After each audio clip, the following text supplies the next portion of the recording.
Hi everyone, my name is Vivien Rajz. I'm from EPAM Systems. I want to talk about Microsoft Azure and why it's good or can be good for you or your organizations, even if you're a student or even if you're a member in a bigger organizations. So why would you choose Azure? You can choose it because it's scalable. There are multiple regions which you can spin up systems, virtual PCs, which I will show you. It's multi-region, so you can manage your data even between your regions, and you can manage your data in locally. What does this mean? If you have a high scalable application or you have requested high scalability for your research, then it's better to replicate your data across the world if you have customers around the world. Or if you have just local customers, you can still have your data in locally and in locally redundant mode. All of your data has in 3 copies. Obviously, you access it 1 copy, but if there is something in your data center or that current node in the data center, you will get automatically a 2nd copy, a 3rd copy. Obviously, if you choose locally redundant storage, and it's outage in a data center, that will affect you, like recently happened in West Europe, had an outage. Also, Azure is enterprise ready. We can connect our authentication services into it, and it has also built-in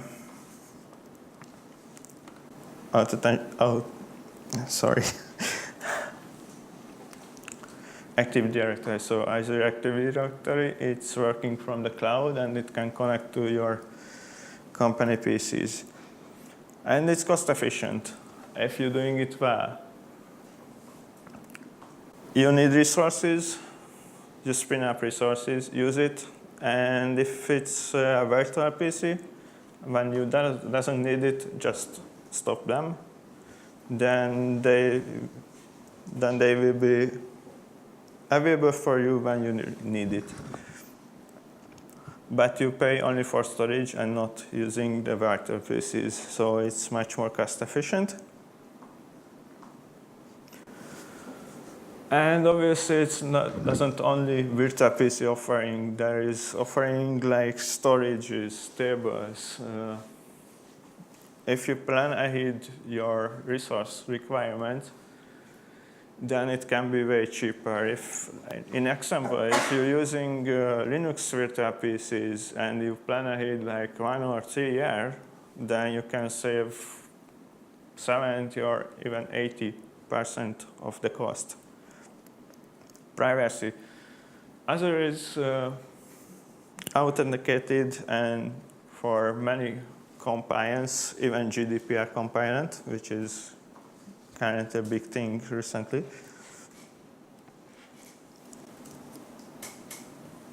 Okay, I will show you some of the main features which can be good for you in machine learning and AI for building up from Azure.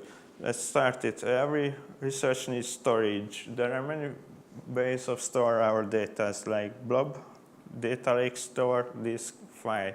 What is blob? It's just a file storage with accessing REST API. Data lake store is a hyperscale file storage which can store every kind of data, and it can run data lake analytics, which is mostly good for processing data, not visualizing, but processing is good, but also have a connection for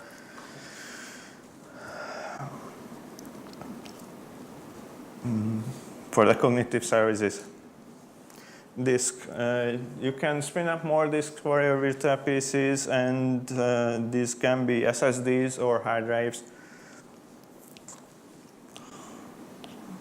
You can connect them when it doesn't need it. You can just disconnect it and store it. Storage is cheap in Azure. File. You can have SMB file share with Azure file storage. Intelligence on data. What it means, many features are built in or have built-in features for machine learning or AI. SQLDB database and SQLDB data warehouses has now built-in support for R and Python. You can run R and Python scripts inside your database, and you can publish it, which is basically one of the closest part when you can run on your data. Data Lake, as I mentioned, is a storage, and Data Lake Analytics Service is an analytical service on the storage, and also have Apache Spark, which in Azure called Databricks.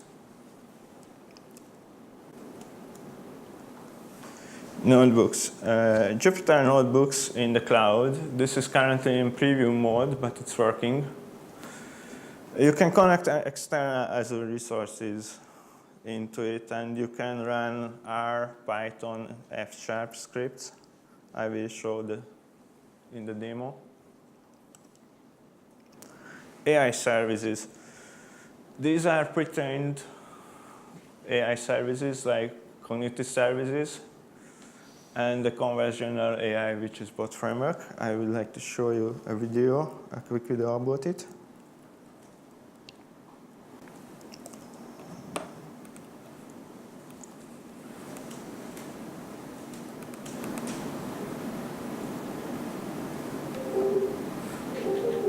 As our world becomes increasingly digitized, so does our ability to connect with it. Imagine if you could search your surroundings the same way you search the web.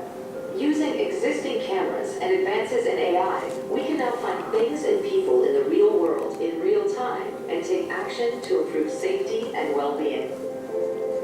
When a dangerous spill occurs in a chemical plant, cameras recognize the incident. Information about the spill is instantly shared with the people who need it the most, enabling them to protect other employees from coming in contact with the hazard and clean it up.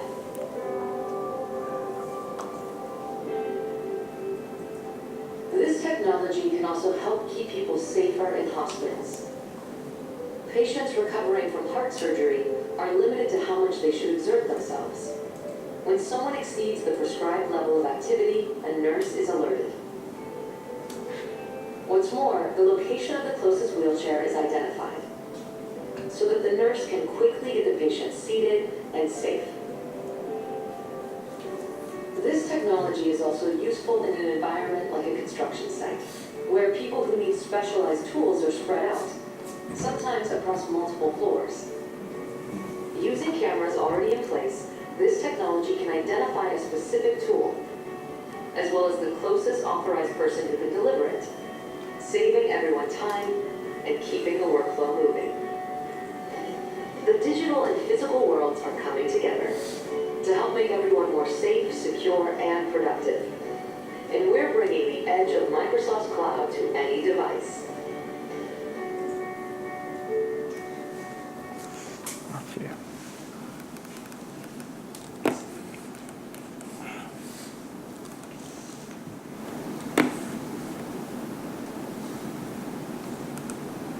Back to the presentation. So this, what you've seen in the videos is using cognitive services and edge services, AI edge services, IoT hubs, which are made of. And yeah, you can create your own experiments, you can create your own machine learnings, but you can use pre-trained like speech services, vision in Azure. There is a machine learning studio, which is an interactive GUI-based environment. It has a free and paid tiers. What it means, you can even use experimenting freely, and it has many built-in modules. So you can use outside data source from SQL Server, from the storage which I mentioned. It's basically drag and drop, but you can run R and Python scripts as well. And after, if you finish the experiment, you can publish it as a web service. The free tier, it's can run only 1 hour of prediction, and the paid tier, it's $10 per month, and it can run 7 days of experiment. Data science virtual machines, they are preconfigured virtual machines suitable for common data science and AI tasks. It's a standardized way to provide computers for the enterprise. And you can select many kind of pieces, which obviously this is multicast. You can select 16 gigabyte PC with 32 gigabyte SSD for €150 per month. But if you not use it, just stop it, and your price will be much lower. Okay, I would like to show you some demo.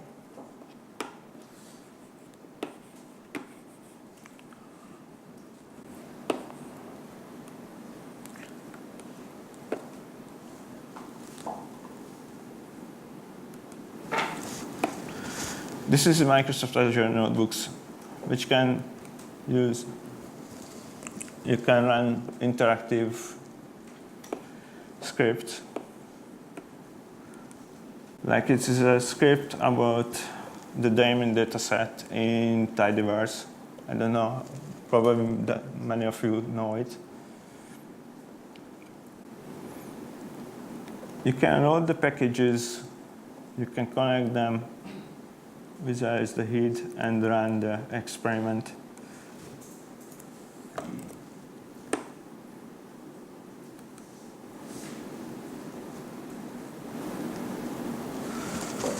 Then you can visualize the experiment.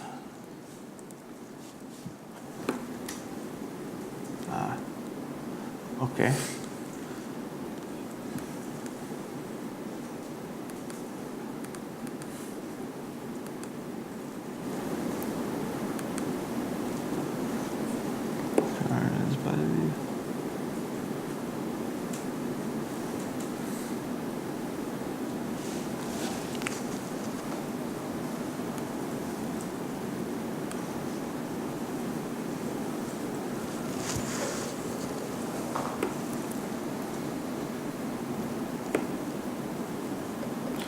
Okay, probably many of you seen.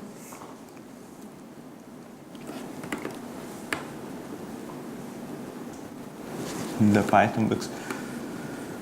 I want to show you also the data lake.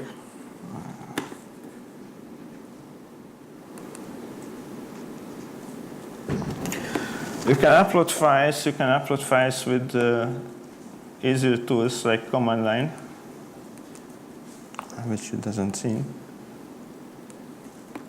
So you can choose your files, upload it to the storage, the blob storage. Then from blob storage, you can transfer to data lake store. You can automate the scripts. And when you uploaded the data, you can run experiments on it.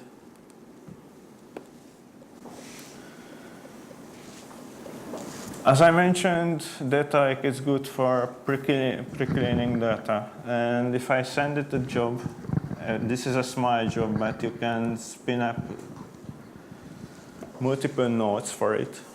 It's a few seconds to run. and it will export as a text file. As a multiple outputters, you can export it CSV data, text files, and it can be exported in a own kind of database.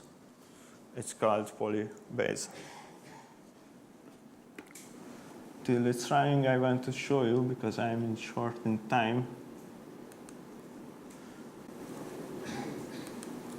the Machine Learning Studio. It's a built-in dataset. You can choose it from the built-in datasets, or you can upload your own. As I mentioned, the free tier has some limitation. The free tier has only 10 gigabytes of space, which including the data it's running. So if it's extracting the data, you can't run 10 gigabytes of data in a free tier. But with paid tier, you can connect external data sources, and obviously it will increase the efficiency. Has a built-in visualizers.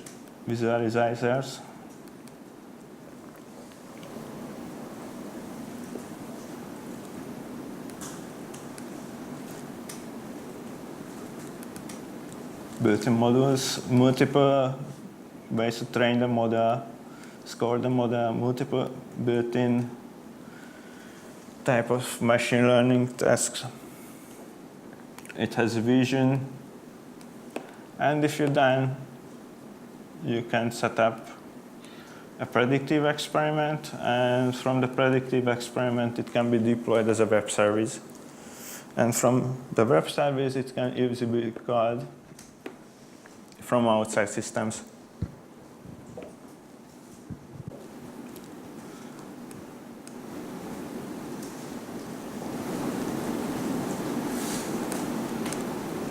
So deploy web service.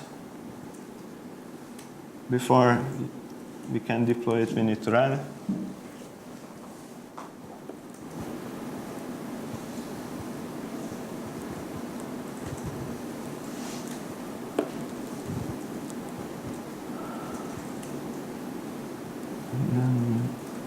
I will check back this job. So in time, our extracting is finished, and it put back the storage, the data. It was just a quick counting, but you can analyze text if you connect it to the Cortana intelligence service, or you can extend it your own code, because it's useful. It's a mix of SQL and C#. You can write your own models for it, and you can write your own logic on it. And when it's done, when you have your scripts, you can automate it and you can publish it. So basically, you just showed us, I guess, so 3 demos in parallel. However, yeah. I would like to ask from the one which is the AI studio, where you just pop together the training and the experiment as well. As we've seen that we had the training experiment, we had several nodes for that, and I see that there is a quite pre-processing what kind of data you would like to get together. I guess that those components are configurable. That which data are you choosing out for yes, experiments? Those are configurable. This is a CSV file source, but you can use SQL data source for it. But you need to use in the paid tier for using external data from SQL Server. Then, cleaning missing data, you can launch column selector, selecting with rules. Sometimes it doesn't showing up the columns if it's not showing up the columns, you need to run the experiment or partially, then it will show up, you can select. All right. The second question is that how long did it take you to put together all this demo? It's, from demo purposes, it can be very quick. I just put in the data source, built-in data source, sample data source, cleaning. It can be done like half an hour. Thank you very much. Thank you. Further questions? I would have a short question that can you specify the hardware behind this? For example, if you really need like GPUs, FPGAs or something specific one, is there a possibility to choose some of these? Behind the Azure Machine Learning Studio, it's a bit limited the hardware, but if you're using the virtual machines, the data science virtual machine, you can configure your hardware. There is a special GPU-based hardware, I mean GPU-focused hardwares for really GPU-intensive resources. And you can choose SSD drives to have more speed in the IOPS. Okay. I can show you after it because I'm out of time. So let's thanks Vivien again.